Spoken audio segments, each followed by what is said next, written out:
Hey, good morning. I just want to make a quick video on the benefits of lemons. I typically start my day with, I just juice some regular old lemon, just like that, and I just fire it right down. The benefits of it, it's very good for cleaning the liver, it flushes the kidneys out, and it's very good. I personally have no problem with it on an empty stomach. Some people might. So assuming you don't have ulcers or anything like that, it's very good at pulling sulfur and all sorts of junk out of your stomach as well as your GI tract.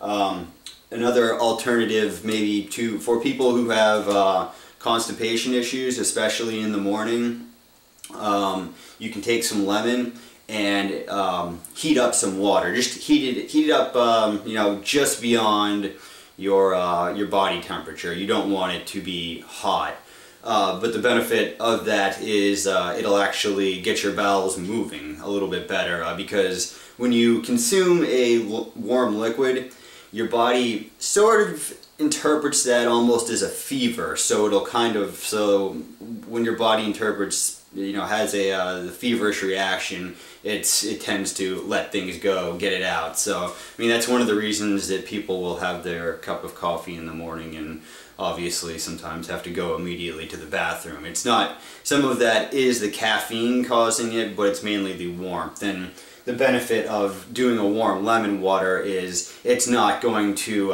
spasm the bowels like anything like a laxative would. When I just juice my lemons, I just have a regular old juicer like that, just go right from the top. It spins. Those things, I swear, if you want one of those, just go to a thrift shop. Look around. I see them all over the place. I mean, the first one that I had, first one I got, which I still have to this day, I paid $4 for it. So, and the thing brand new is like $25.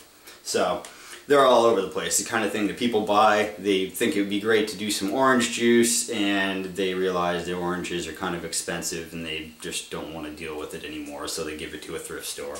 And that's where we come in and buy it for $2 or $3. Another thing with the lemons,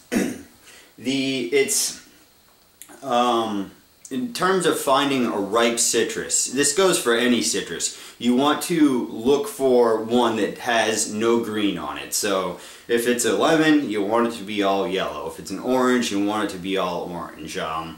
Unfortunately, it's sometimes hard to do. They'll have bits of green, but just do your best. Another thing when selecting lemons is you want them to have a little bit of give to it. You don't want a rock hard lemon, because a rock hard lemon, it was picked too early, not ripe.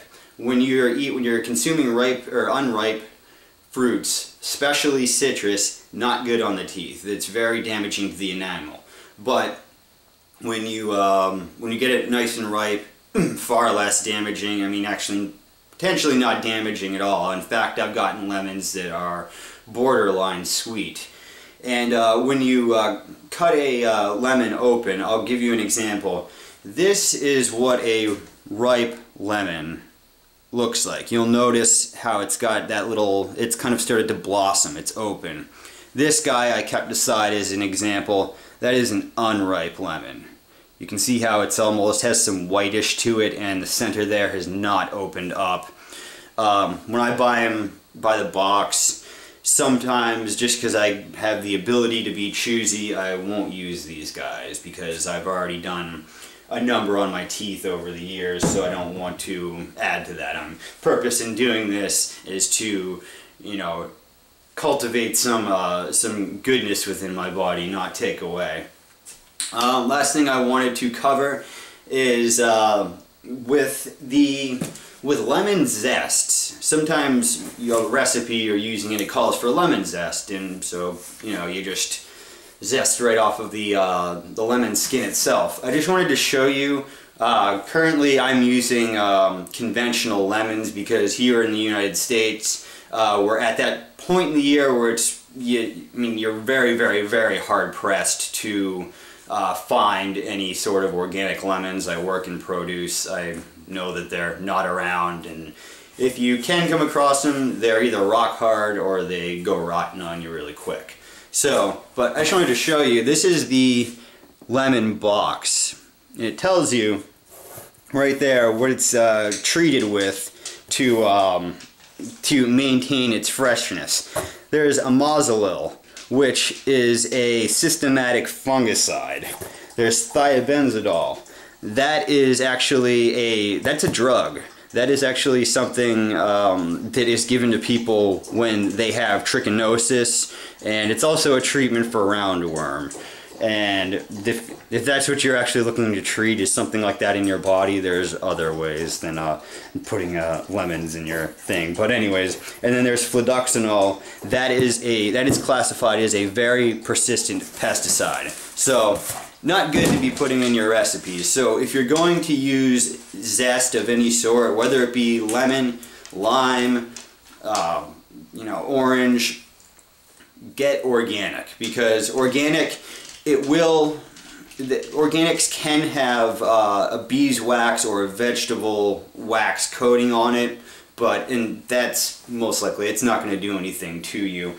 But those chemicals that I just read off, when you're zesting off of a regular piece of citrus, you're putting that stuff in your food, so you don't want to do that. And I've heard this, but I've never researched it fully, but supposedly there is another chemical that is, I think it comes under the classification of warfarin, which is coumadin, which is a blood thinner.